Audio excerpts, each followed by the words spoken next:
Can you let us know when we're live, please?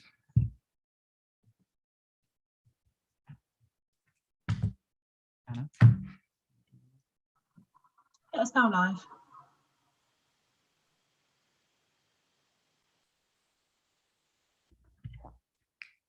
Welcome to Council.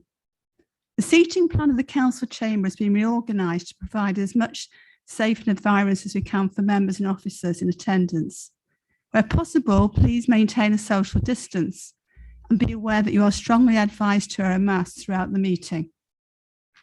Please follow the directions for the committee services and the COVID marshals and entry and exit from the building. Before the meeting starts, I'd like to invite the committee member and scrutiny manager to update you on systems being used and confirm that the officers in remote attendance are present. Thank you very much, Chair. I'll start with a roll call of officers attending by Zoom. In no particular order, Anthony Roche. Good evening. Yes, I'm here. Nigel Smith. Present. Jeanette Thompson. Present. Good evening. Ian Cooper. Yes, I'm here. Ruben Ayavu. Present. Good evening. And Richard Beasley. Good evening. Yes, I'm here. Thank you very much. This meeting is being audio recorded and filmed and live streamed to the Council's YouTube channel. The recordings will be available to view on the Council's website. If a member wishes to speak, they should use the speak button located on the microphone in front of you. The microphone will light up green and the chair will be alerted of your request to speak. When the chair invites you to speak, your microphone will be made live and will turn red, at which point you can speak. The normal procedure rules in respect of debate and times to speak will apply. When requested to vote, voting will be via the yes, no, abstain buttons on your microphone unit. Details of how members voted will be shown on the screens around the room, and the result will be visible on the YouTube stream. In the event of a tied vote, the chair will have the casting vote. Are there any questions before we start the meeting? No? Councillor Bryant. Thank you. Item 1, apologies for absence. We've had a number of absence apologies. Councillors John Bishop, Paul Clark, Adam Compton, George Davis, Gary Grindle, Simon Harwood, Keith Hoskins, Jim McNally, Ian Moody, Gerald Morris, Terry Tyler, Kay Frost, and Sunan Kuala.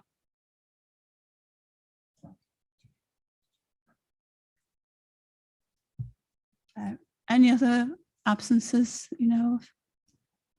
Thank you. Item 2, minutes of the meeting on the 8th of July 2021. I propose we take as read and approve as a true record of proceedings the minutes of the meeting on the 8th of July 2021. Can I have a seconder, please? Thank you. Councillor Dennis Harburg. Can we go to the vote?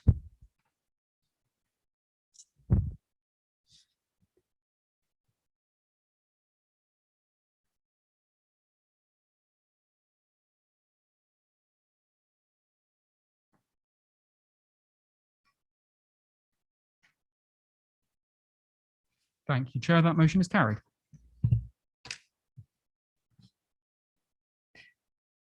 Item 3, notification of any other business. I have none. Item 4, Chair's announcements. 1, audio recording. In accordance with Council policy, this meeting will be audio recorded as well as filmed. The audio recordings will be available to view on ModGov and video via YouTube after the meeting. Number 2, climate emergency. Members are reminded that this council has declared a climate emergency. This is a serious decision and means that, as this is an emergency, all of us, officers and members, have that in mind as we carry out our various roles and tasks for the benefit of our district. Number 3, declarations of interest. Members are reminded to make declarations of interest before an item. The detailed reminder about this and speaking rights is set out on the Chair's announcements on the agenda. Item 4, rules of debate. Please can I remind you that the normal procedure rules respect of debate and time to speak will apply. No speeches may be made after the mover has moved a proposal and explain the purpose of it until the motion has been seconded. When seconding a motion or amendment, a member may reserve their speech until later in the debate. In accordance with the Constitution, please can members ensure that no speech exceeds 5 minutes without the consent of the chair. Item 5, presentation of a gift to past chairs of council. Under usual circumstances, we would have already recognised the work of the past chairs of council. So unfortunately, COVID has put paid to this, like so many things. It is with great pleasure that we can now recognise the hard work of Councillor Green while Chair of Council during 2019 to 20 civic year. During that time as Chair of Council, Councillor Green raised £3,550 for Parkinson's UK North Herts and Stevenage branch, who have previously been sent this donation. As a token of appreciation on behalf of past and present members, we would like to present you with a gift which we placed on your desk and hope that you will stay after the meeting for a photograph. I therefore propose that the council place on record its sincere thanks and appreciation to Councillor Jean Green for services as Chair of Council during the civic year 2019 to 2020. Can I have a seconder, please?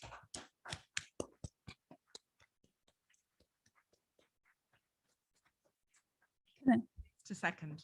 Thank you. Is there any other speakers? Councillor Dennis Harburg. Thank you, Chair. I'll only say a few words as I didn't know Jean that well, but from what I saw of her work as Chair and as a councillor in other roles, she was always warm and welcoming and friendly and had wise words to offer me as a new councillor, and I very much appreciate and respect that. And I hope that you enjoyed your time as Chair, Jean. Thank you very much for the service to this council and the community, and I look forward to continuing to work with you. Thank you. Any other speeches? Councillor Strong. Thank you, Madam Chairman. I also too would like to give my thanks to Jean for doing an excellent job when she chaired this council, and also for all the hard work she did in her fundraising for her charity. And I hope whatever the gift is, I can't see the gift, so I don't know where the gift is, but I'm sure we will. She will open it, and I look forward to seeing the photographs later. Then. Thank you. Should we continue to the vote?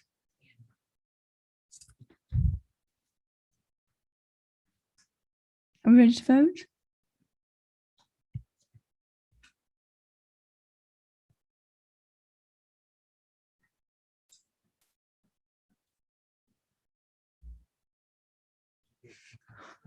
Thank you, Chair. That motion is carried.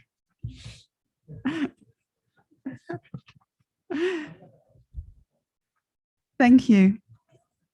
Unfortunately, as Councillor Tyler is not present this evening, the presentation of a gift in recognition as a former Chair of Council during the civic year 2020-2021 we made a future meeting. Next we... Oh, sorry.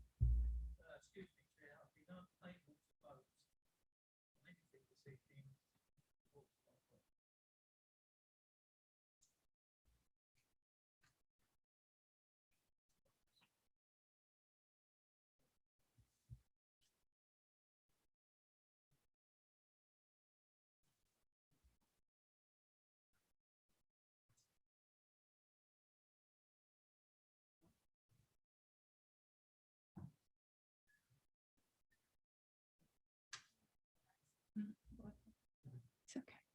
Is that okay now, Councillor Rice? Yes, thank you, Chair. Next presentation to the Chair's Secretary.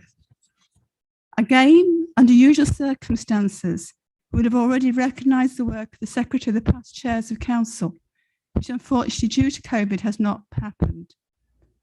Without the support of Secretary, our role as chair of council would be extremely difficult.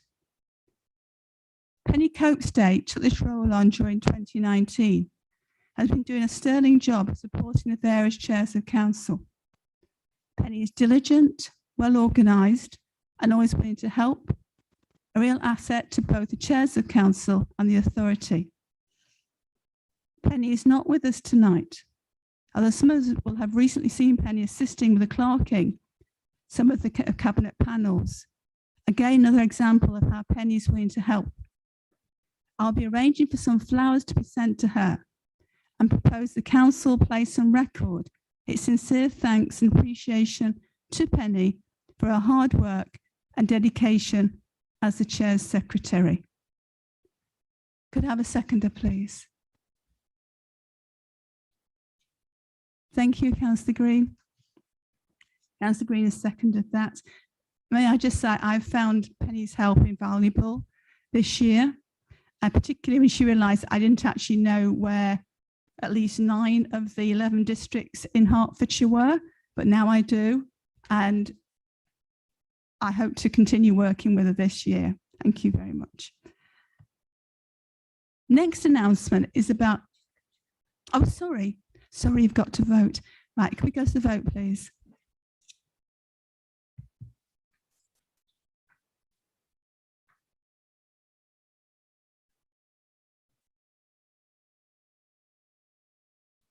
Thank you, Chair. That motion is carried. Thank you. The next announcement is about the chair's charities. This year, I've decided to choose 2 charities. The first one being Tile House Counselling, because I wanted to focus on mental well-being, especially of young people. Tile House Counselling exists to provide professional counselling and therapeutic group work for adults and young people around Hitchin. It actually takes in the whole of North Herts.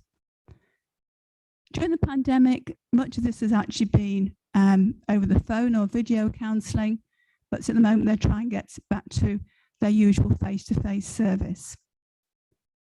The second charity I've chosen is the Garden House Hospice, which gives personalised and compassionate palliative end of care life for those with a diagnosis of life-limiting illnesses for North Herts and the areas around, and provides this for about 230,000 people. Not all at once, but if they have the need for it. I've chosen this charity because my fellow councillors in Bearton, Councillor Ian Albert and Councillor Judy Billing, are firm supporters of this charity.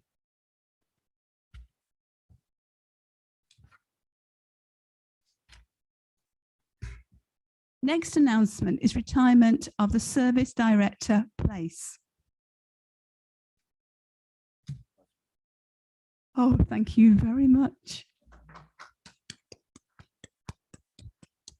It's excellent. I'm so thrilled. Thank you, Richard.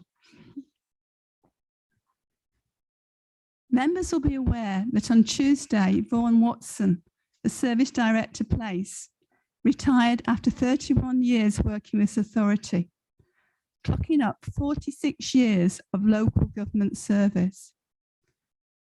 Vaughan joined the authority in 1990 for London Borough. His first role was as a recreation officer. Vaughan then had the following roles: Market and Halls Officer, Recreation and Markets Officer, Chief Leisure Officer, Assistant Director Leisure, Head of Leisure and Environmental Services. His career culminating in a promotion to Service Director place in 2018. Vaughan was a very popular and well-regarded member of the leadership team and has provided enormous contribution to the council over the years. Whilst originally coming from a background in leisure, He has also had many years been responsible for the green space and waste operations, which is so vital to our community. Vaughan's ability to create strong relationships with our contractual partners has been invaluable, as has his leadership and his services, where staff satisfaction regularly tops the council staff surveys. I'm sure all members will join me in wishing Vaughan a long and happy retirement and expressing our appreciation for the help and support given to us over the years. I would like to propose that the council place on record its sincere thanks and appreciation to Vaughan Watson for the valuable service to both authority and to local government. Can I have a seconder, please? Thank you, Councillor Dennis Harburg. Can I invite Councillor Dennis Harburg to speak?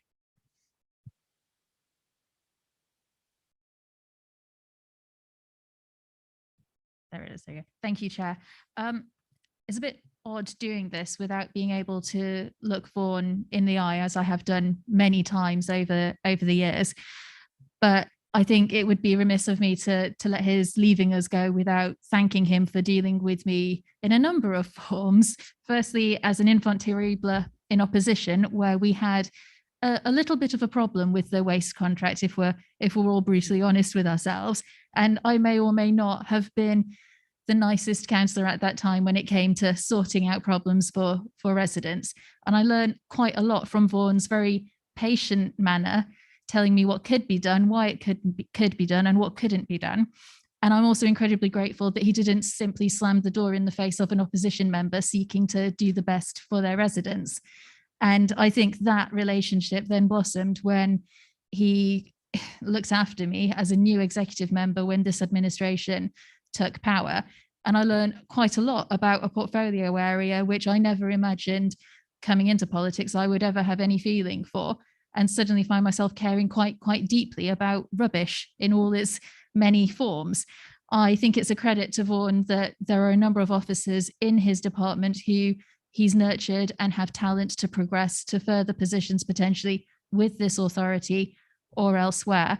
And I'm incredibly sad to see him go, not least because of the lessons that I learned working closely with him in partnership. And I feel that had it not been for his guidance and experience, and at times quite firm leadership in explaining to me, no, you can't do that, and here are all of the reasons why it's not a good idea, but if you want to risk it, go for it.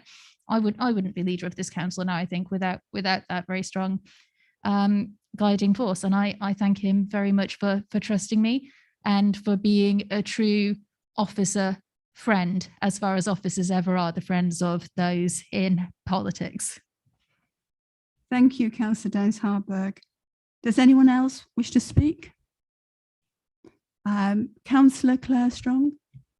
Thank you, Chairman. I too would like to put on record my thanks to Vaughan Watson as one of the officers of this council. I think I first met him when I first became a councillor, and he was always somebody who could give time to members and explain exactly what was going on and of the departments that he was involved with. I think, again, one's watched him over the years as he's grown in his experience and moved up the ladder to end up in a position of the directorship.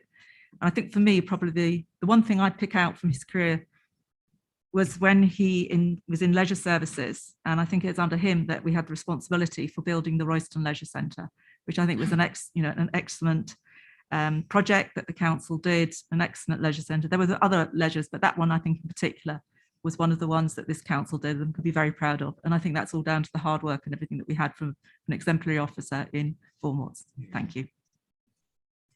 Thank you. Councillor David Barnard.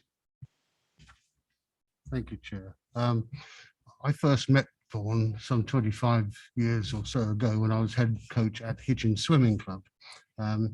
He was supportive, knowledgeable, exceedingly friendly, and his attitude was a can-do.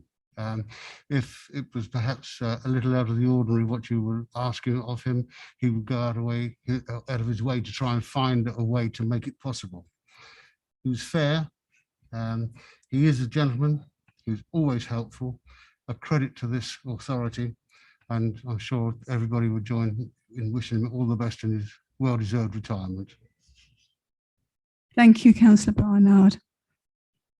Councillor Steve Jarvis. Thank you, Chair.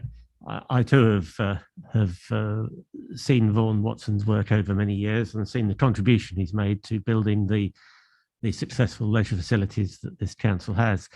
I guess over the last 2 years, I've become worked with him much more closely and come to understand his enormous depth of knowledge and skill in the running of leisure facilities. I think he'd acquired similar skills in the waste area, but I think his original background clearly came from leisure and he had a great passion for that, and indeed still does, I guess. I think he made an enormous contribution over the years and worked very proactively over the last couple of years to look at what we can do to reduce the environmental impact of our leisure facilities, whilst continuing to make them successful operations, and has worked to support what we've been trying to do in terms of increasing wilding of our green spaces. So I think he's made a very substantial contribution, not least, as Elizabeth has said, in terms of growing a team of people who are able to implement those services and work as part of the council's organisation to do that. So I'm sure that he will be greatly missed. Thank you, Councillor Jarvis. Should we go to the vote? Oh, sorry, got a late call there. Councillor Allen. Amy Allen. Hello, can you hear me? Yes. When I had to step into the enormous size 2.5 shoes left behind by Elizabeth Dennis Harburg when I took on the role as recycling and waste exec, Vaughan was incredibly patient, lovely. I didn't seem to have to ask any kind of question that wasn't daft, if that makes sense. And he always had a long answer that was both interesting and informative and direct as well. And he really made me feel like I could definitely do this, do it well. He was such a great person to work with. I was really, really sad when he informed us that he was retiring, devastated, in fact. And I just wish him well and a long, happy retirement. Thank you, Councillor Amy Allen. Councillor Amy Allen. Shall we now go to the vote?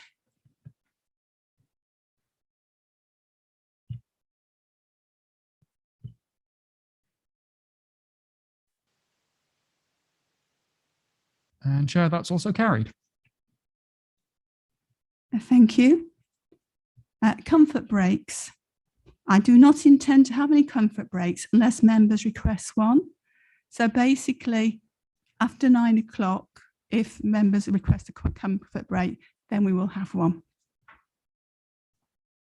But let's see how things go. Item 5, questions from the public. There are none. Item 6, motions on notice. We have 2 motions to debate at tonight's meeting in accordance with Standing Order 4.8.12. The full text of each has been published as a supplement to the agenda. Motion A is about the planning system. Can I invite the leader to move the motion? Yes, thank you very much, Chair. I'm going to take the bold step of assuming that members have in fact read the motion, so I will try and keep things as brief as possible. This is a motion that actually I was hoping potentially we could have withdrawn before this meeting, because I was hoping that perhaps the government might have seen sense and recognised that the potential changes that it's planning in its white paper are quite disastrous and go against the values and interests of communities across the country, and colleagues across local government, including, interestingly, I think for some in Conservative run councils, are objecting and sending strong messages to the government that the problem isn't actually the planning system. If there's a problem to be fixed, it's incentivizing developers to go ahead and develop rather than just sitting on packages of land, watching the value soar with a view to selling it at some point in the future. LGA research published last year has shown that there are more than 1 million homes which have been granted planning permission in the preceding decade and haven't been built. And there's about 2.5 million homes that have been granted planning permission, but only, I think, 1.5 million of those have been completed. Now, the white paper effectively takes away the rights of our local residents to object to planning applications in their area. We all know from the number of requests we receive regularly how many people are being adversely affected by the increasing number of developments in North Herts. And to take away localism from local government seems to me to be absolutely bizarre and quite contrary to the levelling up agenda and this new department for levelling up that the government has created. In so doing, seemingly getting rid of the focus on local government. It's all terribly worrying. So, colleagues, I would ask you very much to support this council in calling for the government to protect the rights of communities to be involved in individual planning applications by scrapping its planning white paper and instead undertaking a wholesale review of the planning system, including permitted development rights in consultation with those involved, make the planning appeal system properly accountable to local people, and reduce the ability of ministers to influence planning decisions, especially where they have an undeclared interest of some sort. That's it, I'm done. Thank you. Can I have a seconder, please? Councillor Brown? I'm delighted to second this motion and I reserve my right to speak. Thank you. Shall we go to the debate?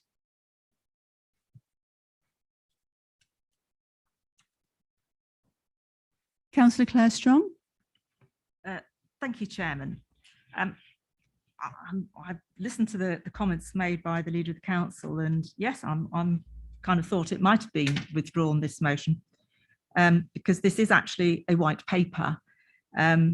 It's not a bill. We're discussing one of those later. This is a white paper, and the white paper was published last year, and the consultation for that white paper closed in January. As I understand it, there were about 44,000 responses, and the government will then be looking at those before they then take their white paper forward and format the bill. Now, of course, that white paper, there's been some changes at government. Mr. Gove now heads up the new department for levelling up housing and communities following the reshuffle. And he's inherited this white paper, which I don't think any of us really know what he's going to do with it. So why I'm slightly concerned about this is because obviously there was the white paper, there was a consultation period for that white paper. And these comments in here do seem to me it should have been made as part of that consultation. It's a real pity that Councillor Clark isn't here tonight, because I would have wanted to ask him, if he'd been seconding this motion as I thought he was, is whether he responded to the consultation. Perhaps the Leader of the Council will know that, or maybe the seconder will know. And if he did respond to that consultation, or if he didn't, why didn't he? And also, did the officers of the council make any response to the consultation on the white paper? So at the moment, this is a white paper. I can't support that we send in a rather late objection to the white paper. I think it'd be better that we wait until we see what is going to be in the draft bill and make our comments then. Thank you. Thank you, Councillor Strong. A response to that, Councillor Ian Mantle? Thank you, Madam Chairman. I can assure Councillor Strong that the Council did make representations at the appropriate time to the consultation, and this was discussed at some length by the executive member and myself as deputy at that time. And also, clearly with the change of personnel and all the messages, mixed messages that is usually coming out, we are very hopeful that this will just be an extra push to persuade Michael Gove to start again, and actually maybe this time consult with the people who are actually involved and the people who are actually responsible, rather than sort of imposing a diktat from on high.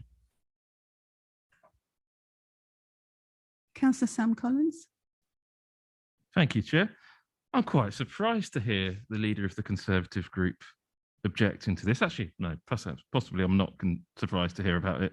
But the Leader of the Conservative group, let's just boil down what she's objecting to here. She's objecting to developers working with local communities in North Hertfordshire.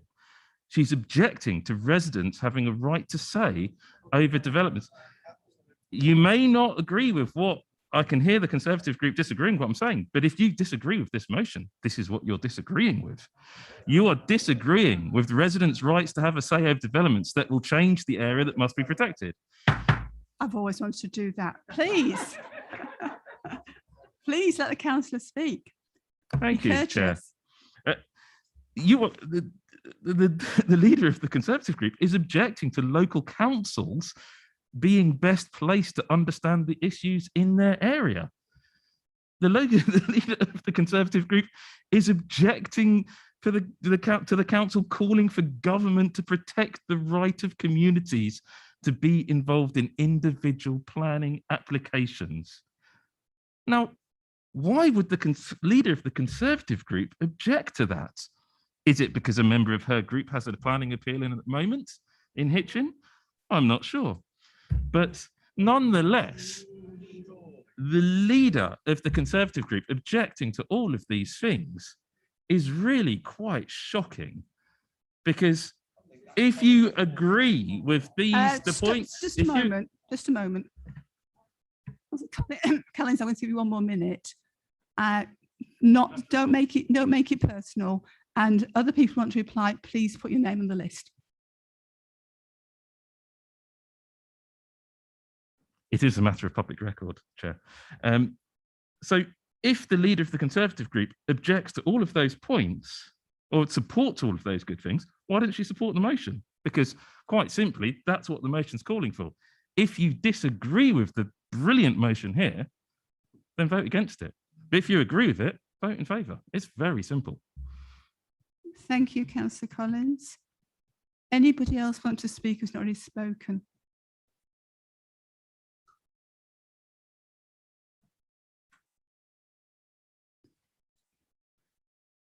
Yes. Councillor Brown, would you like to contribute? Thank you, Chair.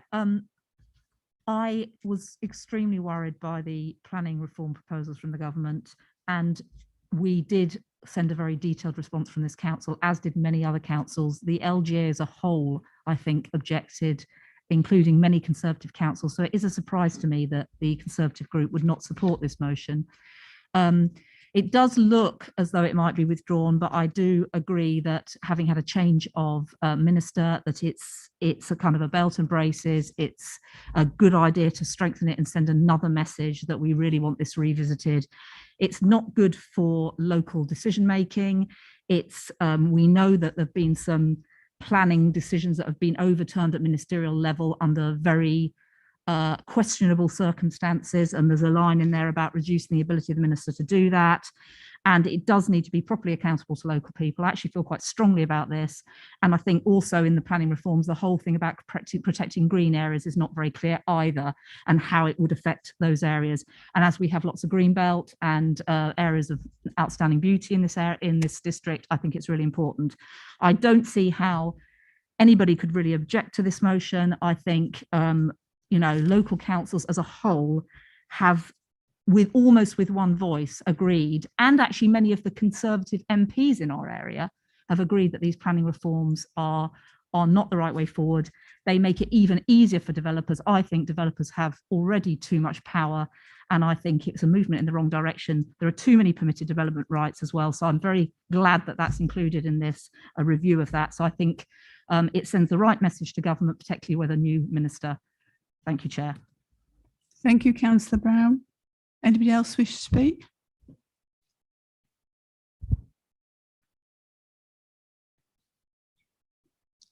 Should we go to the vote?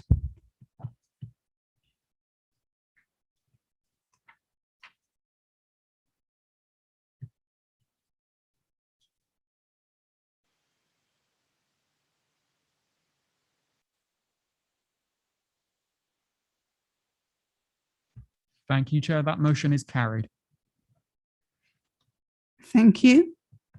The second motion, Climate and Ecological Emergency Bill. Can I invite Councillor Steve Jarvis to move the motion? Thank you, Chair. As members will be aware, probably, Parliament passed declared the climate emergency in 2019, not very long after we did. But there are many who feel that the government's actions since then don't really recognise what that sets out to mean, what that really means. And that really the steps that the government is taking in many respects are inadequate to deal with the implications of the climate emergency. So this is a bill that's been introduced to require the UK to take responsibility for its fair share of greenhouse gas emissions, and also to halt and reverse the contribution to the loss of nature. It requires the Secretary of State to publish a strategy as to how the government is actually going to deliver those objectives. And I think those are objectives that the government has said it supports. So this sets out a duty for them to put together a strategy to achieve that, and to consult via a Climate Change and Nature Assembly to advise on what should be in that strategy, and that strategy should include interim annual targets, because we're looking in terms of a long-term objective, and it's important that the short-term steps towards that long-term objective are indeed met. So there's quite widespread support for this. There are, I think, MPs from 7 political parties have signed up to support this bill. And what this motion does is to record that the council believes that the objectives that are set out in this bill are worthwhile, are good things, and that they will support the targets that the UK has set itself in terms of reducing its share of greenhouse gas emissions and improving our natural environment, biodiversity, air quality, and water quality. So hopefully everyone will agree that those are a worthwhile set of objectives, and that this bill seeks to ensure that the UK has an effective mechanism for meeting its targets. Thank you, Councillor Jarvis. Can I invite Councillor Ruggiero Chachar to second the motion? Thank you, Chair. I'm happy to second and reserve my right to speak. Thank you. Shall we now proceed to the debate?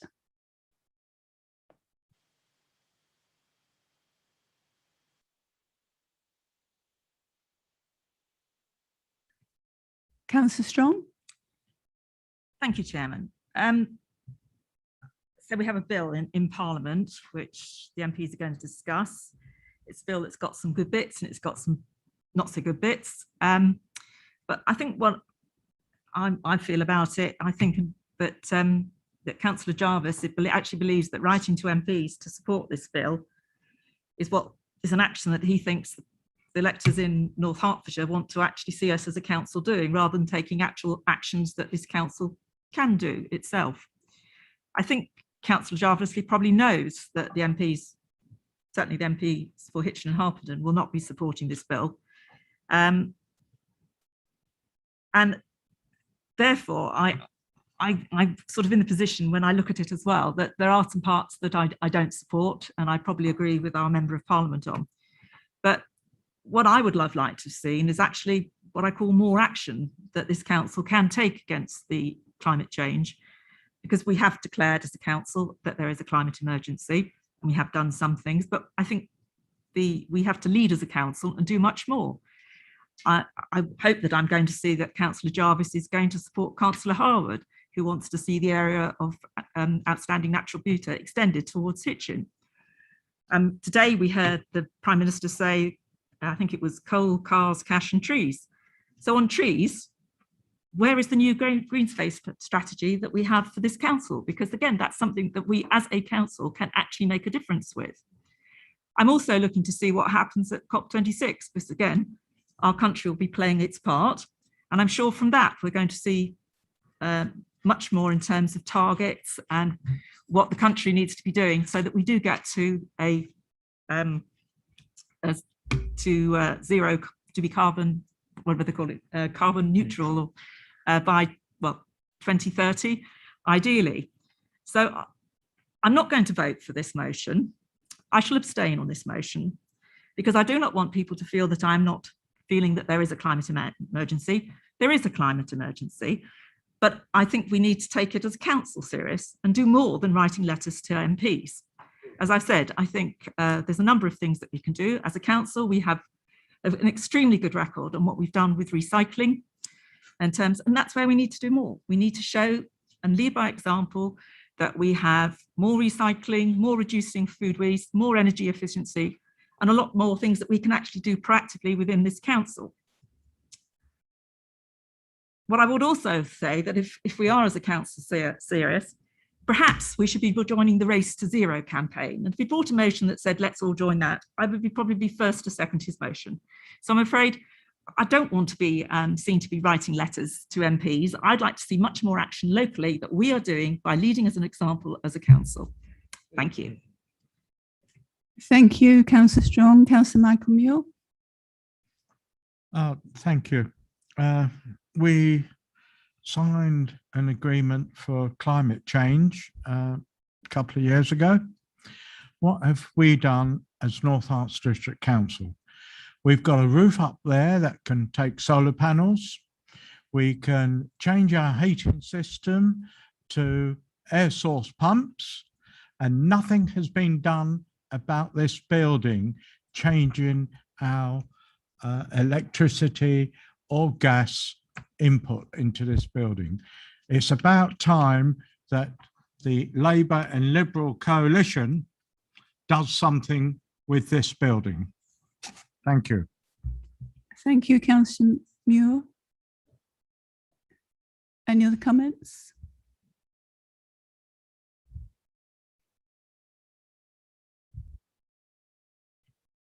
Okay, should we go to the vote? Oh, sorry, I do apologise. Thank you, Chair. Well, I'm interested that Claire Strong thinks it's not worth writing to North Hertfordshire's MPs. I must admit, I perhaps thought that, perhaps I could agree with her about that, since they pay very little attention to what their constituents say in many cases. However, the more substantive issue she raises was about what the council is doing directly. And the council is doing a significant amount directly. But that doesn't mean that we shouldn't be lobbying the government to do what it can do. And the reason, one of the important reasons that we should be doing that is that there are a number of significant areas where what the council can do is constrained by the government. And we've just talked about the government's proposals on planning. And they have an enormous impact on what we can do in terms of achieving carbon reduction in North Hertfordshire. And the government is essentially paying no attention to carbon reduction in its planning policies. They are geared solely at maximising the profits of the development industry, not at reducing the carbon output. But in terms of what the council can do and has done, we've embarked upon a programme of planting a substantial number of trees. We've decided this year that we are going to give the people of North Hertfordshire 10,000 trees to plant on their own land. We've prepared a detailed carbon reduction plan looking at how we can reduce the carbon emissions from our buildings with the equipment that's installed in them. And it might be worth Councillor Strong remembering that the gas-fired heating in this building was installed by the Conservative administration. In the short, no, it wasn't 15 years ago. It was probably about 5 years ago.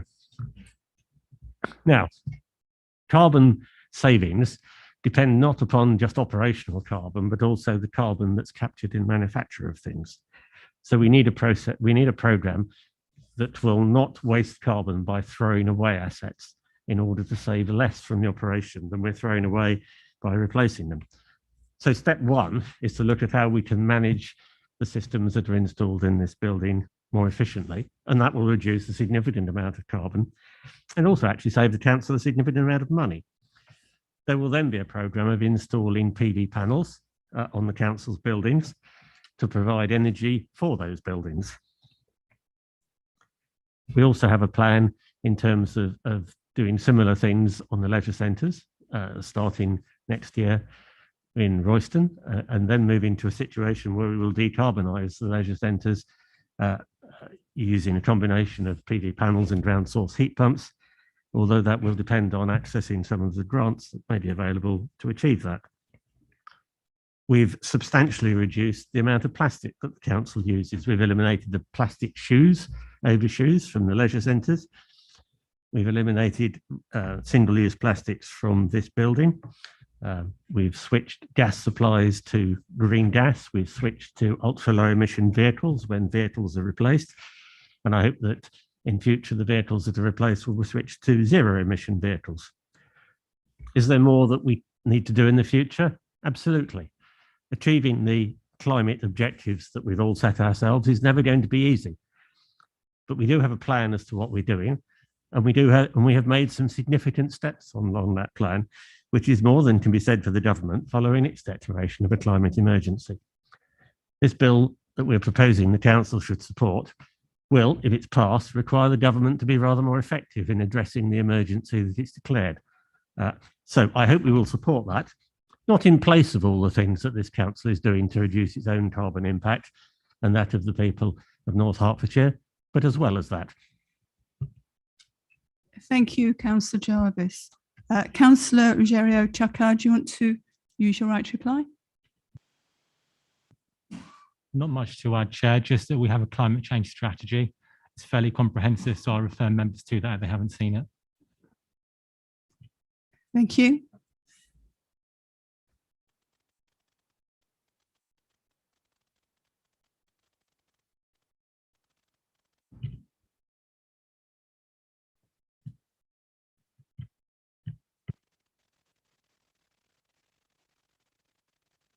Thank you, Chair. That motion is carried.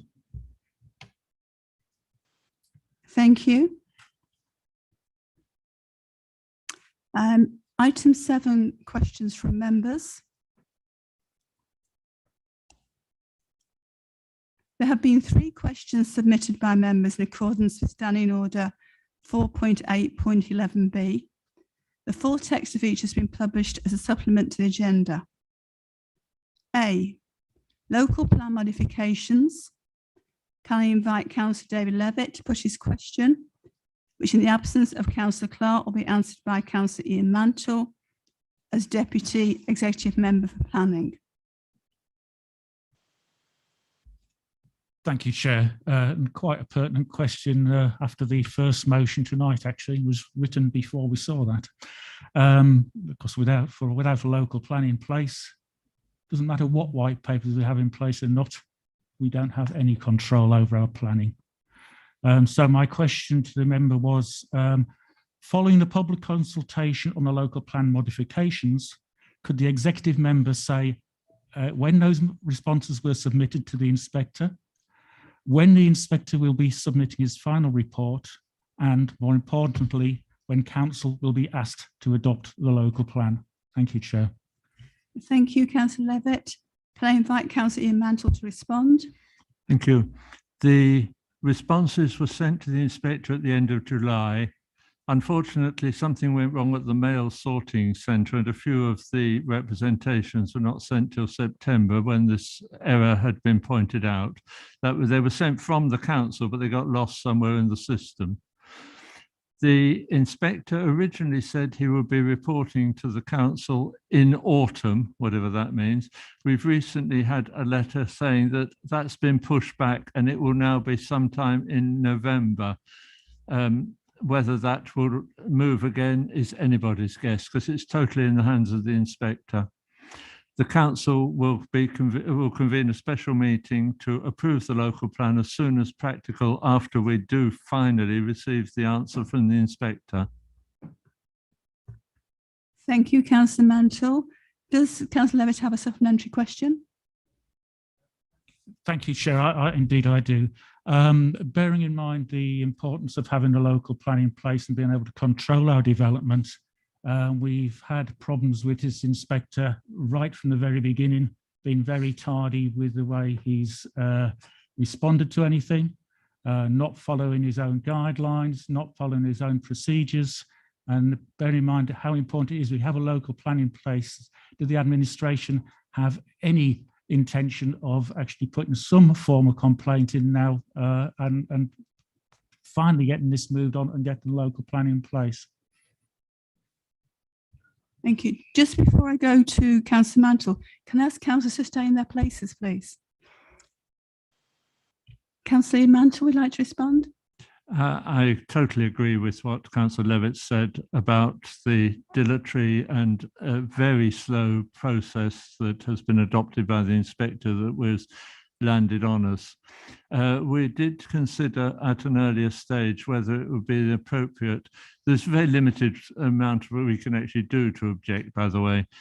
And it was decided at that stage that probably on balance, it would be better to wait until we've actually got the inspector's report and then consider what action we should take to make representations to the appropriate authorities about how we've been treated in this particular regard. But I totally sympathise with what Councillor Levitt said.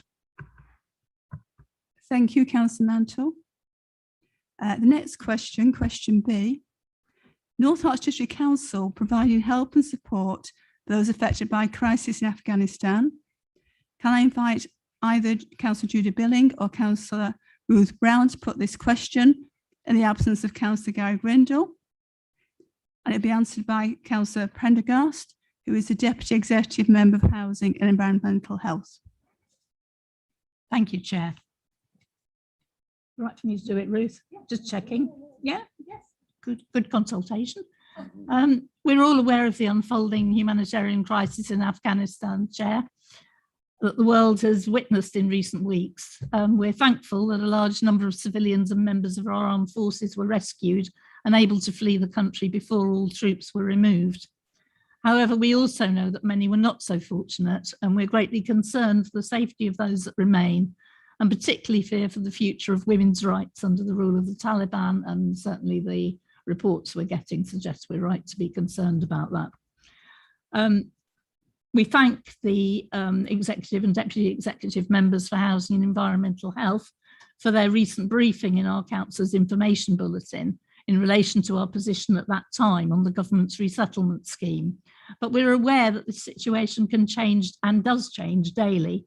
Therefore, with quite a lot of members present at full council, I wonder whether the Deputy Executive Member could please provide any further update on the support that North Herts District Council is intending to provide as we prepare to help in any way that we can. Thank you, Councillor Billing. Can I invite Councillor Sean Prendergast to respond? Thank you, Chair, and thank you for the question, Councillor Billing. I'm sure colleagues across the chamber will have, along with the rest of the country, sat and watched in horror at the unfolding humanitarian crisis in Afghanistan as the US and UK troops left the country at the end of August. It is, of course, reassuring to see how quickly community groups have come together to offer help where they can, along with local authorities, including North Herts District Council. We as an authority are committed to helping refugees secure safe and permanent housing where we can, and we remain on standby to help those families come into the UK. That position has not changed. However, like many local authorities without a housing stock, the help we can offer in terms of housing is somewhat limited and very much dependent on the support of our local social housing providers. I am therefore pleased to report that due to the excellent partnerships we have with our local providers, this support is in place. The announcement of the Afghan Citizens Resettlement Scheme was made on the 13th of September, in which the government declared that the UK will expect to provide housing for up to 5,000 refugees in the first year and up to 20,000 in subsequent years. Importantly, this scheme also provided details of the funding that would be available to provide the additional support the families being resettled will require. I am therefore happy to report that NHDC has responded to the call for help and has offered 2 3-bedroom homes in support of the scheme this year. Whilst I appreciate this is a small offer, this is in addition to homes already provided in support of the Syrian refugee scheme. This council should be incredibly proud of the support, along with our housing support partners, it has given to providing a new safe life to families who have been forced to flee their home countries in fear of their lives. Sadly, this is not just limited to Afghanistan. This country faces a number of refugees, and we as a council remain committed to helping all refugees where we can.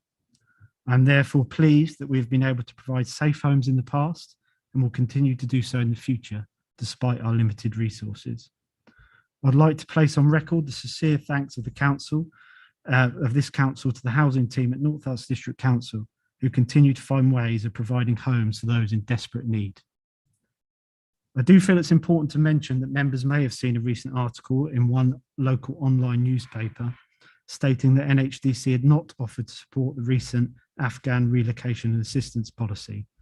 This scheme was in support of the Afghan interpreters, and we took this difficult decision after we had already been asked to provide temporary accommodation for up to 50 refugees for 12 months as part of another government scheme.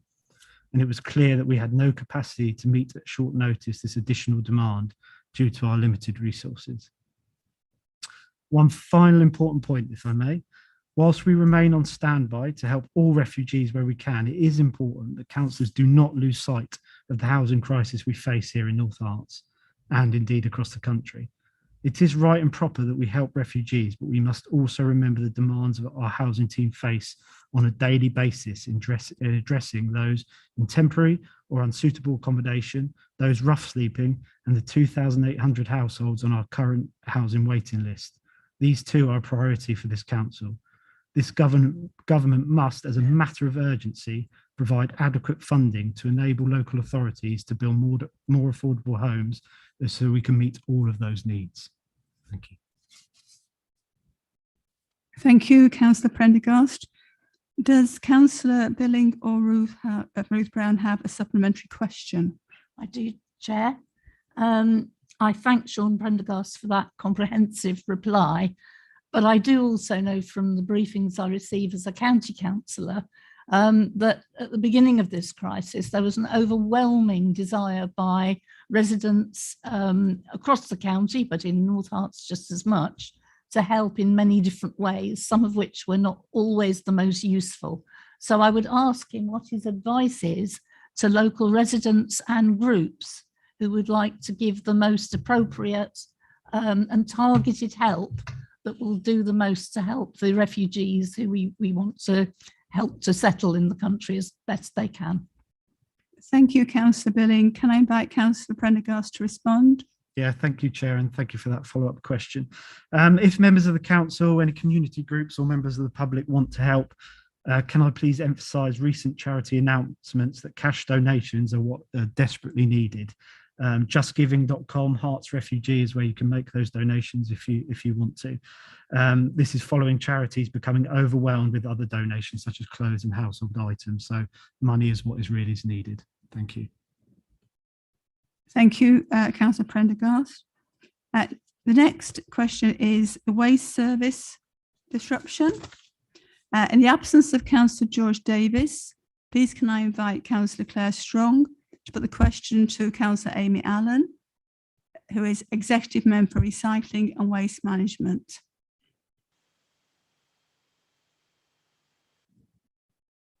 Slight confusion here because I thought my colleague Councillor Morgan Derbyshire was going to do it, but I'm very happy to ask the question. I don't mind if Councillor Derbyshire wants to do it. Okay. Okay, so splitting hairs. we have a question. Right, we have a question. So this was the question. Oh, I can't read it now. Come on. Excuse me, my machine. Just press escape. Oh, escape, that's it. Right, sorry.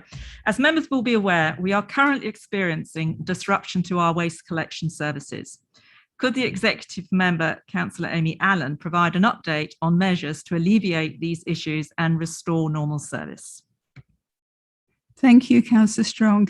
Can I invite Councillor Amy Allen to respond?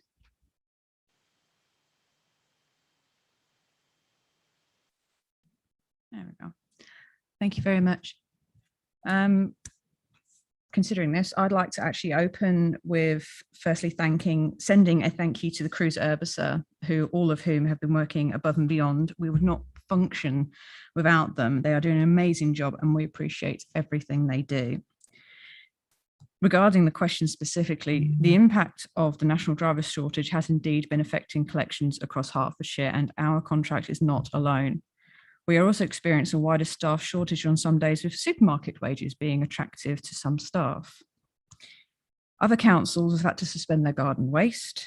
They are now having to suspend food waste collections. Some residual waste has not been collected for several weeks, as been shown in an article in The Guardian. We have been working through to keep our general services running as normal as possible. The service area has been updating members of our current business continuity position via MIS, and to date, our preferred solution is, in general, rolling catch-up. This means that rather than suspend collections in their entirety, staff have been working overtime and weekends to catch up collections which are running behind their scheduled day. Due to additional levels of sickness absence last week, we were unable to resource a rolling catch-up plan. But during August, it's worth noting that 97.6% of collections occurred on the scheduled day, with the remaining 2.4 occurring on the next day, the next working day, and sometimes including Saturdays. This specifically is a national crisis, and we as a council are limited in our ability to alleviate said problems. However, the Hertfordshire Waste Partnership has been involved in a joint letter to the Environment Services Association government regarding the situation. We got a swift response, but no immediate help to alleviate driver shortages. We have committed to paying for the training of 2 new drivers, whose training will begin as soon as backlogs at the DVLA has been managed. We're also supporting one of the client officers to refresh their CPD to allow them to drive for Urbisa when services are pressured. Operative and driver vacancies now also advertised on our own website. Inevitably, whilst we continue to juggle resources over the coming months, there will be glitches, but the staff at Urbisa have been pulling out all the stops to get the work done. We have supervisors and the contract manager at Urbisa regularly donning gloves and high vis and out driving or loading bins to support the crews. It has been an exceptional show of resilience, and I want to thank them again for all their hard work and their dedication. However, I'm sure you can agree with me that this is not sustainable. A valid point I will include: we were warned, the government was warned, the majority of lost drivers are EU drivers. They were a large proportion of our driving workforce, and they are no longer present.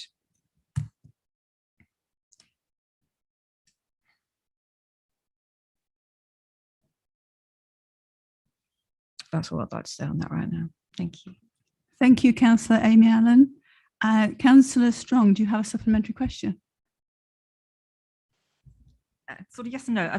Firstly, I'd like to thank the portfolio holder for giving us all a very detailed answer of all the measures that are being taken. Certainly, I've learnt a few things tonight that I didn't know that was actually happening in terms of trying to alleviate the issues and restore the normal service. But although these are all the things that are going on, and certainly I know I've suffered myself from not having collections, as have many of the residents. Councillor Strong, do you have a question? I do have a question. I'm getting to it. Thank you. And now you've made me, it's gone out my head now.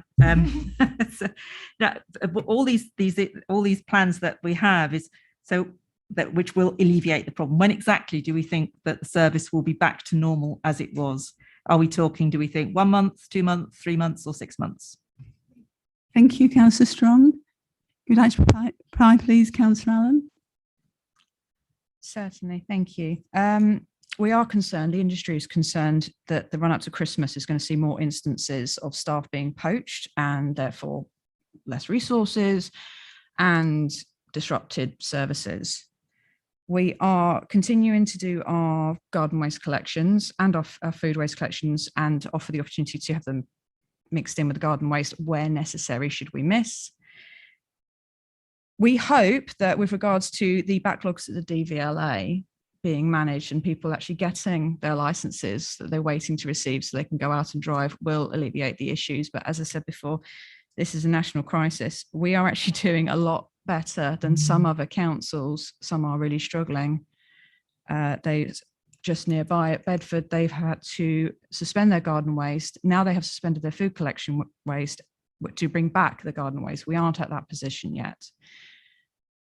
We ask residents to leave their bins out if they've been missed, and if they get missed for more than 2 days, they can report it, or they can report it immediately. They can ring, they can report online.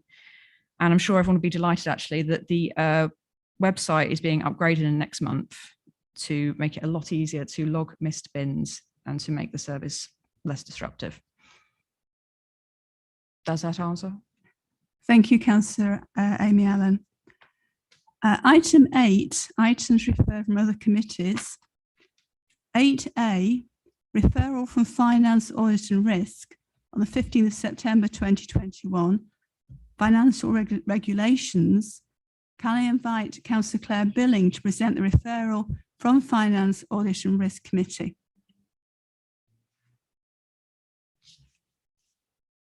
The Finance, Audit and Risk Committee reviewed these proposals at our meeting last week and are happy to recommend them to this meeting for approval. There are no substantial changes to the regulations, and the changes fall into 4 categories, which are detailed in the executive summary.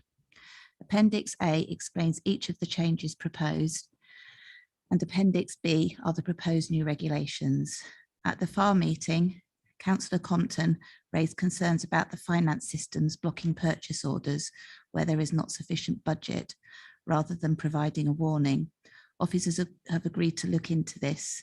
Ian could probably give more information about this if required.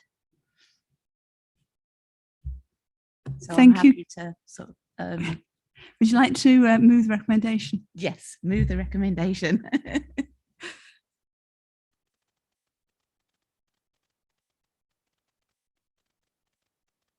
Thank you. Shall we go to the debate?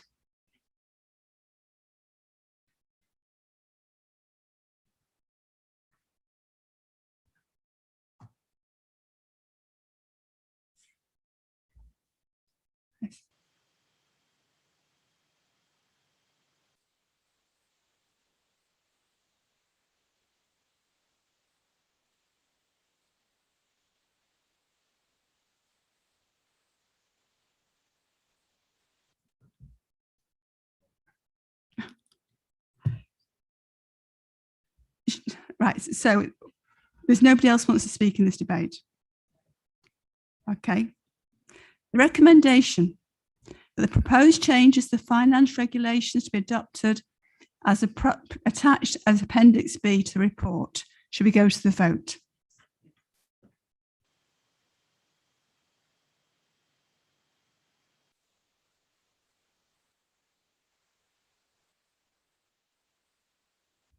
Thank you, Chair. That motion is carried. Thank you. 8B, referral from Cabinet on the 21st of September 2021, medium-term financial strategy. I will take this referral with agenda item 9.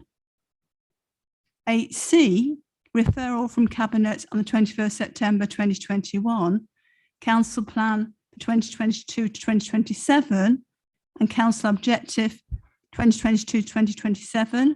I will take this referral with agenda item 10.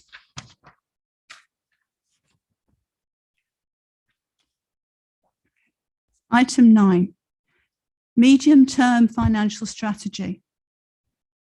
Members, to be clear, the version you should refer to is titled Appendix B, MTFS 2022 to 2027 updated,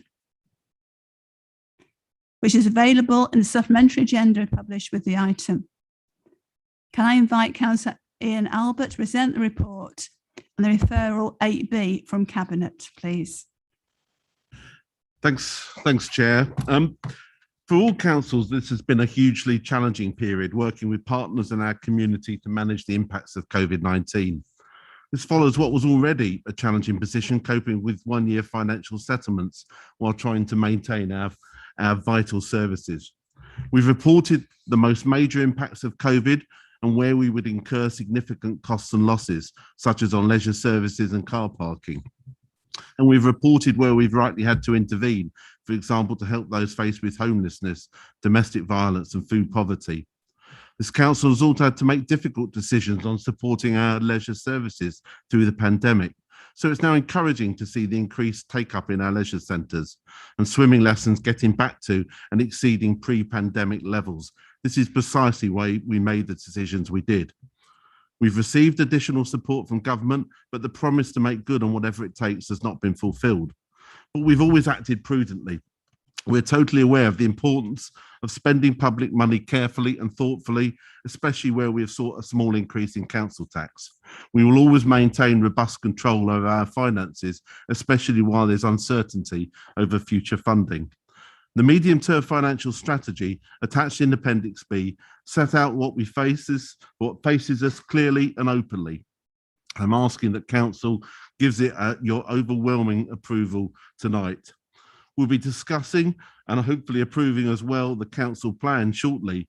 And I'm pleased that we made a significant effort to ensure that these two documents are more closely linked than ever before. We should only plan to deliver what we can afford, and our allocation of resources should be driven by our priorities. Pages 9 and 10 of Appendix B set out the COVID assumptions made when setting our budget for 21-22. Again, we've been cautious, but there are some positive signs, as I've mentioned, on parking and swimming. And if we've assumed a small increase in the council tax base from 23-24 if the local plan is agreed. As well as the usual considerations, this strategy makes provisions for the continuing of impact of COVID-19 in 22-23 and 23-24. And it's hoped that by 24-25 things will be back to normal, but we will keep that under review. On page 11, we set out our pay assumption of 2%. We've also set out the considerable range of uncertainties over waste, as obviously Councillor Allen has mentioned earlier this evening. No specific assumptions have been made at this time, but again, we will keep this under review. Page 12 sets out what we're proposing on car parking charges. There will not be a further increase until September next year. The table on page 12 links back to the council plan priorities. Most priorities are within existing budgets. However, items like Charnwood refurbishment will be considered as part of the budget setting round. Page 13 covers our future funding from government. The long-promised new funding formula will not arrive until at least 23-24. A further one-year settlement is likely. In the meantime, we are assuming for 22-23 that negative revenue support grant will not be applied and that we will receive a reducing new homes bonus. For 23-24, we've assumed negative RSG will be applied and the replacement new homes bonus will be introduced with equivalent funding. But this is no way, and just no way for local authorities to be treated. And we do hope that perhaps Michael Gove in his new role will bring some enlightenment to this. On council tax, it's important to note that the government in calculating funding available assumes that councils will increase the council tax by £2% or £5. And we're already underfunded. To maintain our vital service provision, we will certainly be looking to consider increasing our council tax by 10p a week next year. And we will come to the council on this in February with a formal proposal. However, such an increase would be significantly less than that charged by Herts County Council and the police commissioner earlier this year, and indeed aligned to our neighbours in East Herts. On page 14, we cover our reserves. We are anticipating the need to use some of those reserves in COVID-19 recovery. The strategy estimates that we will need to make 1.8 million of savings by year 5, and the strategy sets out how these savings will be identified and delivered, including the role of the budget challenge process and the use of public consultation. Given that the pandemic focus, the strategy does not yet consider some of the other budget scenarios that could transpire in the longer term, but they are described. If the council agree the strategy this evening, our communications team will be working on the final design of the look of the strategy to make it easier to read before it's published on the website. We've already made a start on this. Colleagues, I commend this medium-term financial strategy to council. It will help deliver the priorities that we've set out in the council plan: people first, sustainability, and a brighter future together. I move. Thank you, Councillor Ian Albert. Councillor North, are you going to second? Yeah, thank you, Chair. I will second and reserve my right to speak. Thank you. Shall we go to the debate?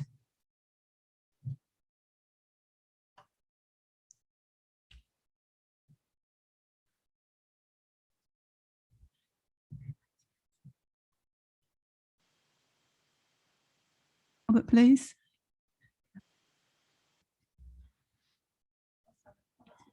North. Thank you, Chair. Sounds like we have no objections. That's brilliant. Thank you.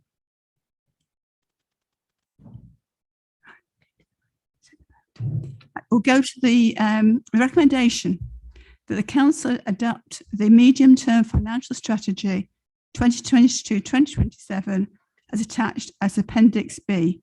We'll now go to the vote.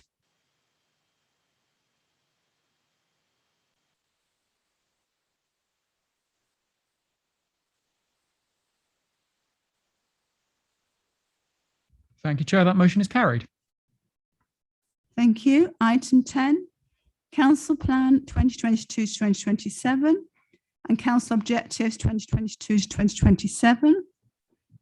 Members, to be clear, the version of the Council Plan you should refer to is titled Appendix A, Council Plan 2022 to 2027, which is available in the main agenda pack.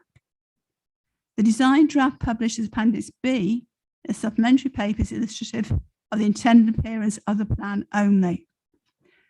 Can I invite the leader to present the report and referral 8C from the Cabinet? Yes, thank you very much, Chair. Firstly, I'm going to have a minor moan about the order of the agenda because it's mucked up something I wanted to say in introducing this report, which is I'm so happy that we are in a position now where this council is doing policy-led budgeting, but clearly we've just had a budget item that's come before the policy item.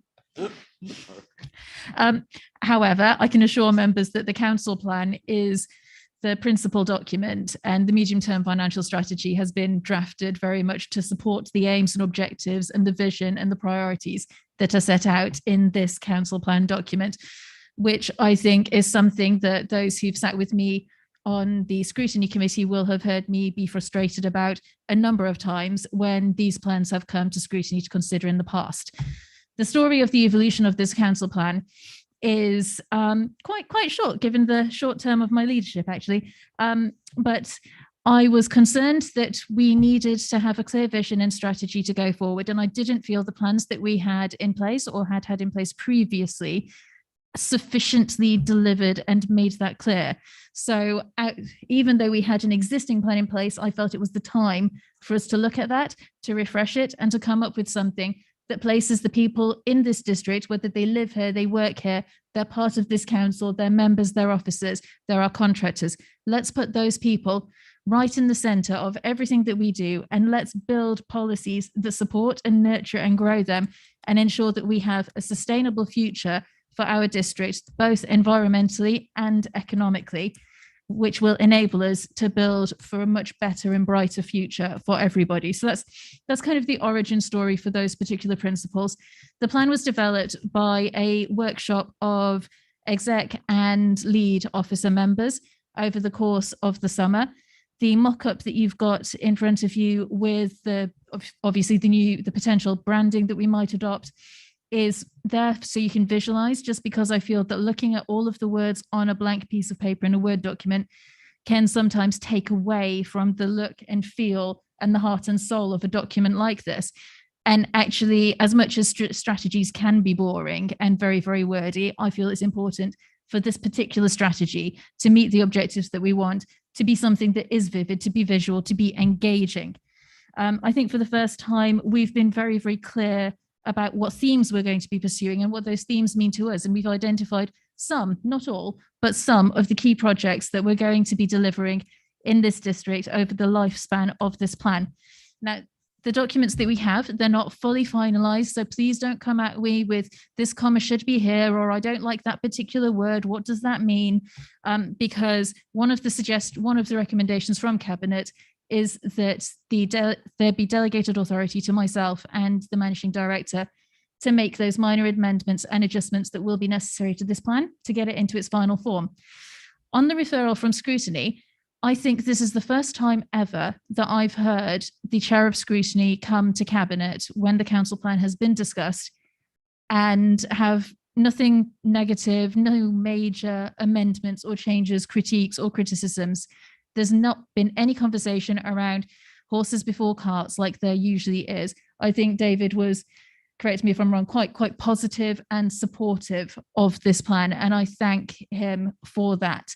So members, I would welcome any debate and discussion and any points that Anthony and I might need to take away in respect of this revised plan. But again, I will remind you that the recommendation before us tonight is that Cabinet that this council reviews and recommends the approval of the council plan, and full council and also the three new priorities: people first, sustainability, a brighter future together, And Cabinet has recommended to Council to delegate any minor changes in relation to the Council plan to the Managing Director in consultation with the Leader and Deputy Leader of the Council. Thank you, Chair. Thank you, Councillor Danes-Harburg. Can I have a seconder, please? I'm happy to second the motion and reserve my right to speak. Thank you. Shall we proceed to the debate?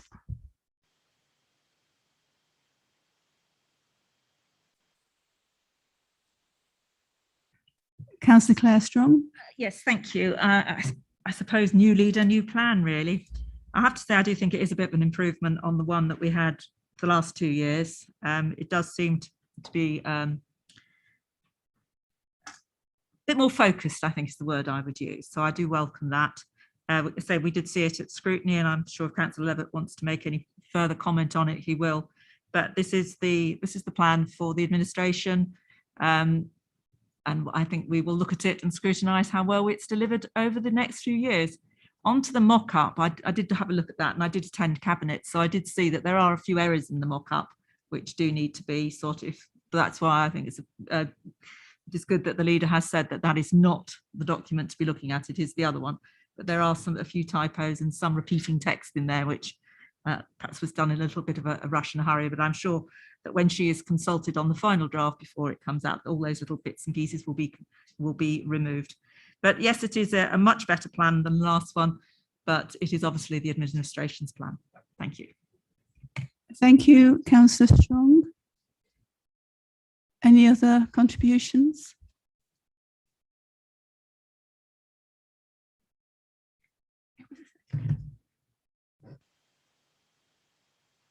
Thank you, Chair. I'd just like to say that I also think it's an improvement. I think it's nice and clear, and I think it's memorable, which is great. And it's in terms of being accessible to the public, I think it's very good. And I like the fact that there are a number of key deliverables that are named and with dates against them. I think that's really good. And I certainly hope that we're able to deliver on this plan.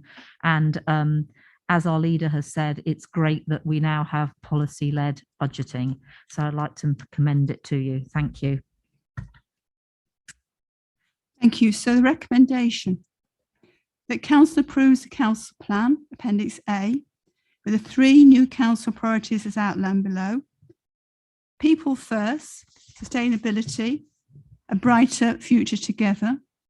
2, that Council delegates the Council delegates the authority to make any minor changes in relation to the Council plan to the Managing Director in consultation with Leader and Deputy Leader of the Council. Should we go to the vote?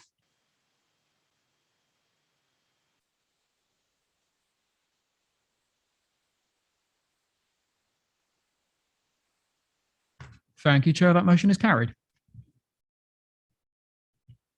Thank you. Item 11, Councillors' Parental Leave Policy. Can I invite the leader to present the report?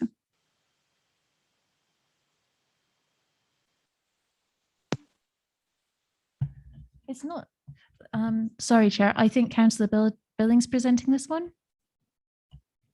Fine, Councillor Billing. Councillor Billing thought she was. It's written down here as the leader. She thought herself and Councillor Ruth Brown as executive and deputy members for community engagement. It's a simple matter, really. Councils and governments have spent a huge amount of time over many years, quite rightly, looking at issues to do with the diversity and equalities of their workforces. And now councils are beginning to realise that actually we need to do something in the sphere of our councillors as well. Looking for councillors who represent properly the communities that they serve has tended to be in the hands entirely of political parties, which is fine. But once you start working as a councillor, there are constraints to do with the organisation that you're part of that have to be looked at in this way. And so we're doing a positive approach to address engagement and inclusion, hopefully into local government and political life of a wider range of people than is sometimes possible. I won't bore you with all the statistics from the councillors' surveys that are done every 2 years by the LGA, but the statistics are still not brilliant in terms of gender balance and age and a number of other demographics. It's based on the LGA promoted model with some amendments. A number of authorities have already adopted a similar plan, and more are coming on stream. We won't really know if it works until we use it and see what it does to our recruitment of new councillors over the next few years, really. And there isn't a set budget for it because we don't know immediately what sort of call there will be for this policy in North Hertfordshire. Although I believe that at the moment the members' budget, members' allowances budget and expenses budget is a little bit underspent. So if somebody suddenly claimed the right for some parental leave, because none of us have been claiming expenses, well, we jolly well shouldn't have been, very much over the last year and a half, there may be possibilities there. If it's a success in bringing in a different demographic, then the budget can be reviewed, or we could ask the Chief Financial Officer and the Executive Member for Finance to include a sum in their proposals for the 2022-3 budget provision, rather than any sooner than that. That's all I need to say. I commend this new policy to you, and hope that it will find universal support, as much as you can be universal at North Herts District Council. Thank you, Councillor Billing. Councillor Ruth Brown. Thank you, Chair. I would like to second the proposal to adopt this new policy, and I'll reserve my right to speak. Thank you. Should go to the debate. Councillor Richard Thake. Yes, thank you very much, Madam Chairman. Madam Chairman, of course I support this. I merely wish that I was young enough to possibly take some advantage of it, but I'm not. However, one lives in hopes.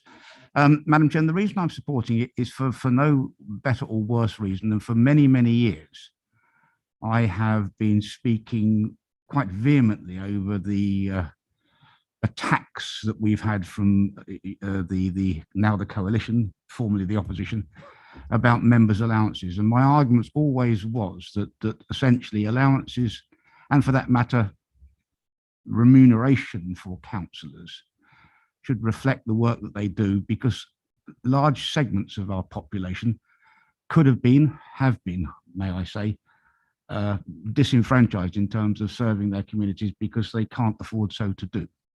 Some of us are fortunate enough to have made our way in life and can do this without taking expenses, although the allowances are useful.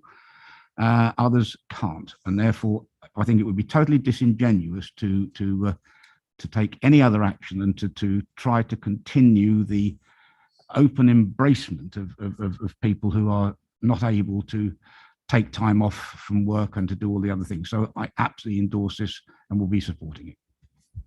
Thank you, Councillor Thake. Councillor Sarah Dingley. Yes, I also completely welcome this, and thank you so much. I think I'm the only member here who was a serving member who had a baby and had to go out and feed him on the steps outside the council chamber once. So it's very much appreciated, and hopefully will encourage people who perhaps would be deterred otherwise. So thank you very much. Thank you. Councillor Claire Strong.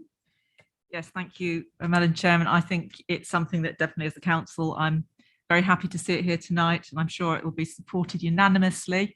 And I did chuckle at the thought of Councillor Thake being able to take advantage of it. And I did sort of look around again and think, well, I wonder how many actually other councillors are sitting on also thinking, having the same thoughts. Certainly I'm one of them. I will not be taking advantage of this. Those days of mine have gone. But I think, yes, it's something that we need as a council. So I'm very much appreciate the fact that Councillor Billing has brought this to us tonight. Thank you. Thank you, Councillor Strong. Thank you, Chair, and thank you to all those who've who have said pledged to support this. I think, you know, given what Councillor Billing has outlined, this isn't a magic wand. It's not going to suddenly diversify the councillors, but what it is it sends the right message. It's a step in the right direction. It's about removing barriers and enabling a wider representation amongst councillors. So I commend it to you. Thank you, Chair. Thank you, Councillor Brown. Shall we go to the vote?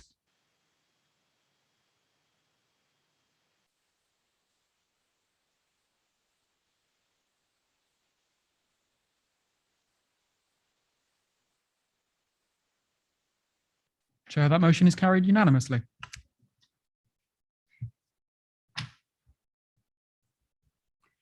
Item 12, electoral cycle consultation. Prior to me asking the Democratic Services Manager to present the report, I'd like to advise that in the meeting virtually, we have Richard Beasley, who was a consultant with the Association for Electoral Administrators. The authority has enlisted Richard's help to coordinate the response to Local Government Boundary Commission for England, in respect of both the council size submission and submission on warding patterns. Whilst I understand we might once discuss whether we should retain the current electoral cycle of elections by thirds or move to whole county elections, please can I remind members the focus of discussion tonight is on public consultation. This will then allow for an informed debate at a later meeting where members can then discuss preferred electoral cycle. Please can I invite the Democratic Service Manager to present the report. Thank you, Chair. A timetable for the electoral review of district ward boundaries by the Local Government Boundary Commission for England has been agreed with the Council. First stage of the review is for the Council to produce a submission on council size. However, prior to the submission on council size, there needs to be a decision on whether to retain the current electoral cycle of elections by thirds or to move to whole council elections, as this will impact on the number of councillors the authority recommends within the submission to the Commission. Before the Council can have a debate and make a decision on whether to change its electoral cycle, there is a process that we legally need to follow, and part of that is public consultation. The Council cannot pass a resolution to change its electoral cycle unless it has taken reasonable steps to consult. Attached to the report is Appendix A, which is a proposed consultation document. It's intended to consult via SurveyMonkey, or a paper-based version can be made available on request and sent to an individual. The consultation will be advertised on the Council's website, promoted via social media, and also on a press release. It will be advertised in the MIS and emailed to various interested parties such as yourselves, parish clerks, county councillors and local MPs, and also emailed to the citizen panel. And members can also promote this consultation via their social media channels. The consultation question concentrates on the existing arrangements or whole council elections. The reason for this is that there are very few authorities that elect by halves. The majority of councils do elect as a whole council. And in 2004, the Electoral Commission advocated that all local authorities should move to all council elections rather than electing by thirds or halves, stating that this would provide clear and easy to understand electoral process that would best serve the interests of the local government electors. The consultation would be for a 4-week period, and the results presented to a special meeting of council to enable members to consider and determine any changes to the electoral cycle. The recommendations are therefore put before members for their consideration. Thank you, Chair. Thank you. Can I invite Councillor Dennis Harburg to move the recommendations? Yes, Chair, I'm happy to move the recommendations. I'm going to reserve my right to speak. And can I ask Councillor Ruth Brown to second? Happy to second and reserve my right to speak. Shall we go to debate?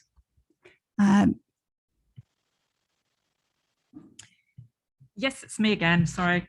As was in the introduction about this is just a recommendation that we go to consultation. I think many of the members in the chamber have actually already attended the workshop where the process has gone through.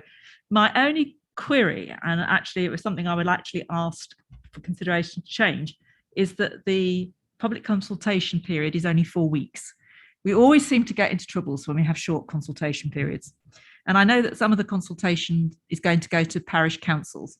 And the problem with the dates that you're given like that is it, for some parish councils, that doesn't give them time to actually receive the notification and then be able to actually have it at their meeting and then get their response in. So I would actually ask, could we ask the Democratic Services Manager if she could tweak the recommendation, and that we could have a slightly longer consultation period out there, because I do think 4 weeks going to parish councils is a little bit on the short side. Thank you, Councillor Jones. 6, if that's all right. I'd like to say at least 6. I'd go to 8 if she was minded, but at minimum 6. Yeah, Chair, can I just ask Richard to come in on this? The reason being is that we have got the timetable that we've agreed with the Commission, which we need to formulate these results into the council submission. So can I just ask Richard whether that would work? Thank you. Good evening. The timescales are very tight, unfortunately. So if we extend beyond, sorry, can you hear me in the chamber there? Thank you. Yeah, so if we extend beyond the 4 weeks, it will cut things very, very tight, because we have to analyse the results that come in. We have to have the debate at full council, the special meeting of council, and then that feeds into the next process, which is determining the council size submission. So ideally, we'd like to consult for longer. Previous consultations I've taken part in have been for many weeks longer, but the reality is that that timing is very, very tight indeed. I would encourage that parish clerks and parish councillors can be contacted as soon as the motion is passed this evening, assuming it is. So there's no need to wait, because many of them will know that this is, hopefully will know that this is coming, and to engage in that way. But unfortunately, with the best will in the world, I don't think that we can extend it much beyond those 4 weeks as it stands, to be able to complete everything that we need to for the submission to the Commission. Thank you. Thank you, Richard. Can I go on to Councillor Carol Stenier, please? Thank you. So like many people in this room, I've spent a fair proportion of time in the last few years knocking on doors to talk to the electorate. And one thing I've noticed that a large proportion of people tend to say when you go knock on door is, oh, who are we voting for? What's the election? And although I think that in this document, it's obviously very clear that you've got the title here, the district council, I really feel that when we're asking them the question, should we elect 1/3 of our councillors every year or elect all of our councillors every 4 years, it would be quite useful there just to say our district councillors, make it really abundantly clear that we are only talking about the district council, because people get really confused about what it is very confusing. There were so many elections. There might be fewer when this has gone through, but I think that would just be really helpful to clarify in the question. Thank you, Councillor Stanley. I can see that it's being written in as you speak. Councillor Richard Thake. Yes, thank you, Madam Chairman. I hear what Mr. Beasley says and clearly understand the rationale that essentially there is essential work to be done. However, I think I would have to take the view that the agreement of a timetable with that commission, with the Boundary Commission, without giving consideration to the sort of thing that Councillor Strong has raised, is frankly just not the way we should be doing things. We are an authority that serves the people of the district. There are various levels of local government, and the parish councils are on record, I think, of feeling somewhat disenfranchised by the fact that the big brother sitting up here in Letchworth often fails, as they put it, to pay sufficient attention to what they think is best for the people who live in their individual communities. It's very, very disappointing. And I realise that we may be pushing the comfort zone of our officers in doing this, but I absolutely support Councillor Strong in saying that we ought to be giving as long as we humanly can. If we can't give 6 weeks, which would be ideal, then can we give 5 weeks? Because even that extra week will make life so much easier for those authorities. Some of the cycles that the parishes in my patch, my county patch, have are impacted by holidays and various other things, and it's highly likely that even if we issued the notices tomorrow morning, that some of those councils would not have a meeting before the 4 weeks, full working weeks had expired. So I do actually implore this council to extend it, even if it's by 1 week. It would help. Thank you, Councillor Fake. Can I ask Councillor Ian Albert? Yeah, thanks, Chair. And I mean, I've listened to the debate, and I do understand what Richard Beasley was saying, and I do appreciate that there's going to be a lot of work in gathering the information together. But I think Councillor Fake and indeed Councillor Strong make a really powerful argument for actually to allow just a small extension.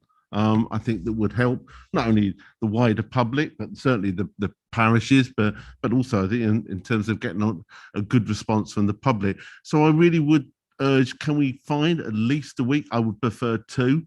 I guess I could live with 1, but 2 weeks more would be perfect. I do hope kind of officers and Richard, perhaps we can just squeeze that. I know that it puts pressure on you. I do apologise for that, but I would urge that I think this is something that's really important, I think, to the community, to the residents, parishes, and North Herts, and so I would urge that let's have that extra week, or ideally 2 weeks.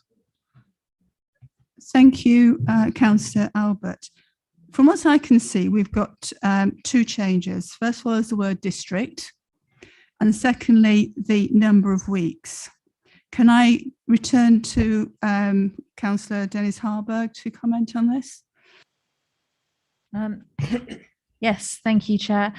I think I can agree with both of those changes. Certainly, I think it would be beneficial if we could be advised as to where the fat, if there is any, if that's the right word even, in the timetable might be trimmed. But also, if we're extending a week here, then it would be beneficial for us to understand the risks of doing so and the knock-on effects, because the last thing we want to do is obviously extend this part of the consultation, and then when we move into the next phase, not have enough time for that, or to be in a position where, well, we also have to extend that and see what then happens when it comes down to the quality analysis. So I want us to make sure before we go ahead, certainly with any extension of any size, that we are comfortable and we know we can deliver on it. I think this is me very much sitting on the fence. I'm 100%, if you ask me, in favour of extending the time period so we can have real meaningful consultation. Haven't we just passed a council plan that says we put people first? So I think that is quite important, but people also include our officers and our partners that we're working with. So we have to recognise their pressures and make sure that we are doing the best job in the circumstances that are handed to us. Is that a really long way of doing Ian Albert's job usually, and me saying I agree with him, using as many words as possible? I think what I will need is for you to change that 4 weeks period to 5 or 6. Change that and agree to that, but I think I definitely want Mel and Richard to give me a steer and to say, yes, we can handle 1 week, 2 weeks is absolutely not okay, and yes, if you go for 1 week extension here, we can have an extra week on the second consultation period as well, because I guarantee we will probably be asking for the same thing when it comes around to that. Do you wish to respond to that, Mel or Richard? I'm happy to answer that. I think that we can squeeze 1 week, but we cannot extend the next consultation, because this is a consultation that the council is running. The next stage is the consultation being run by the commission themselves, so that's outside of our control. So the deadline that they've set in January for us to make our submission on what we think the size of council should be is fixed, and that doesn't change now. So we could realistically, if we extend the consultation by 1 week here, which as we've said, that's something that we would like to do to make sure we get as many responses from people as possible, then that will push back the next meeting of this council to discuss that and debate whether you wish to move to all-out elections or retain elections by thirds. And then the next process will be to finalise what we think the council size should be, but that date doesn't change. So effectively, by extending by a week here, we are reducing the amount of time that you have for us to do the analysis as officers, present that to members, and then for council to have that informed debate, which will take place in November or December to feed into the next stage. Councillor Dennis Harburg, I will come back to Councillor Derbyshire. Thank you, Chair. Having heard that, then I think before I say what I think I would like to know what members think. We've heard what Richard's had to say. We've heard that 2 weeks probably isn't going to be viable, and 1 week we are robbing some officer analysis time. I'm not comfortable adjusting the recommendations in this report without a vote, where the question of whether or not we want to have that one. Oh, don't we do that anyway when it comes to amendment? I'm ever so warm today. It's the problem of the circumstances we find ourselves in, I think. Yeah, so colleagues, we've heard that 1 week is doable, but we might lose time when it comes down to analysing the results of that consultation because that second period can't be extended. I'm happy to propose the amendment, but I think we all need to vote, bearing in mind that we're not just looking at one thing here, we're looking at a bigger picture when it comes down to this entire process. And I will shut up because I'm too hot now. Okay, I think we're at the point where the amendment now is 5 weeks with district. Can I just bring in Councillor? Oh, sorry, because I'm just aware that Councillor Derbyshire has been waiting forever. Right, so we need a seconder, please, on the amendment. The 5 weeks and district. I'm happy to second the extension to 5 weeks. Thank you, Councillor Brown.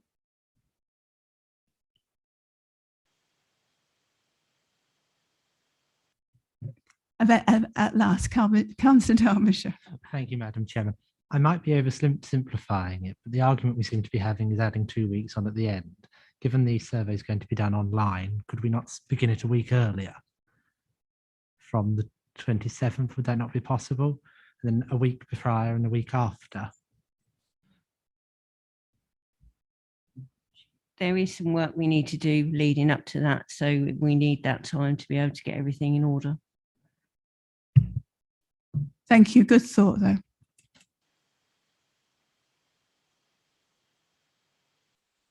Recommendation now is that the council, 1, approves public consultation of the following question for 5 weeks starting on the 4th of October 2021 until the 8th of November 2021. Do you think we should select either, I might not get this wrong, oh yes, select all our councillors every 4 years or a third of our councillors every year? Number 2, agrees that a special meeting of council be convened following the consultation in order for the council to consider the results of the consultation and determine proposals for any change in its electoral cycle arrangements. So that is the proposal, plus we'll put in the district. Can we go to the vote? So I'm sorry, I keep missing you. Are we still taking comments? Yes, Councillor Strong. Well, I'm going to be speaking on the amendment because I can come in again now, according to the Constitution.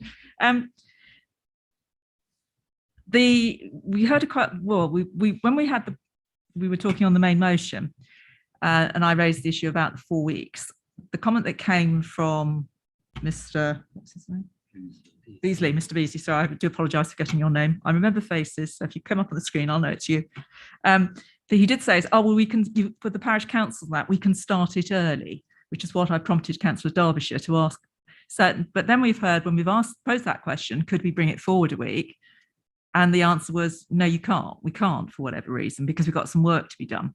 So that's rather in conflict of what we'd heard earlier, that we could, start talking to parish councils earlier. And I think it's particularly the things, if we want consultation, we want to get feedback from them, because they are also affected, as I understand it, on possibly their electoral cycles as well.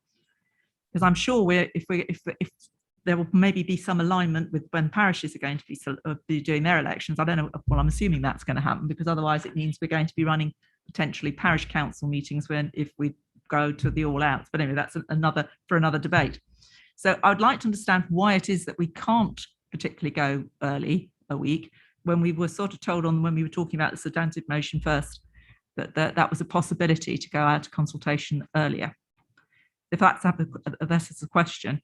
And also in terms of the motion as it's now amended, I think it needs to be very clear that it is North Hertfordshire District Council elections that we are talking about. Could I just clarify something? The 4th of October is a week on Monday, isn't it? So if we go forward, it'll be Monday. Yeah, and it's Thursday. My assumption was that this was all ready to go, which is why I was quite surprised to hear that we're not ready to go when it had been mentioned that we could go to parish councils early. If I can just remind members of we're actually short-staffed within Democratic Services. We're also short-staffed within the communications department, which is helping us to put these together. We could only do so much in advance of this meeting as well, because we couldn't preempt that you would be agreeable to this. So there is some work that we need to do, and officers need some time to be able to do that. And that's only a week for us to do that.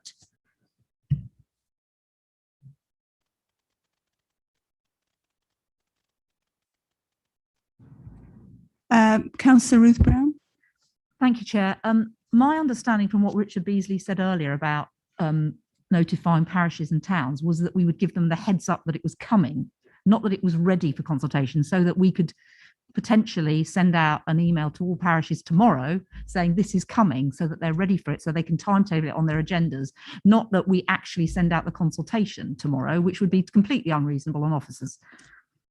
Thank you, Chair. Thank you.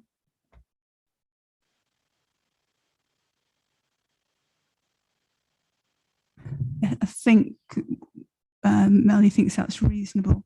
So we now need to vote on the amendment, which is 5 weeks and district. Can we go to the vote, please?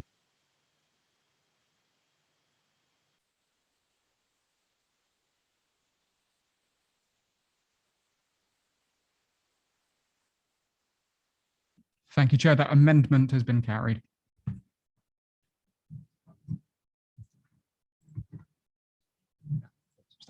Can we now go back to this as a substantive motion, and we have to vote again? Right. Oh, we can have more debate. So it's now a substantive motion. Any other comments on the debate? Are you sure? Okay. Shall we go to the vote?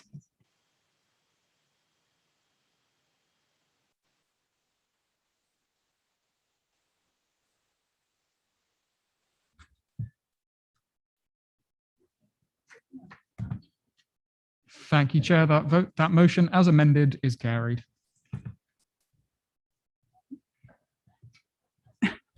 That is the end of our business this evening, apart from the photographs with Councillor Jean Green.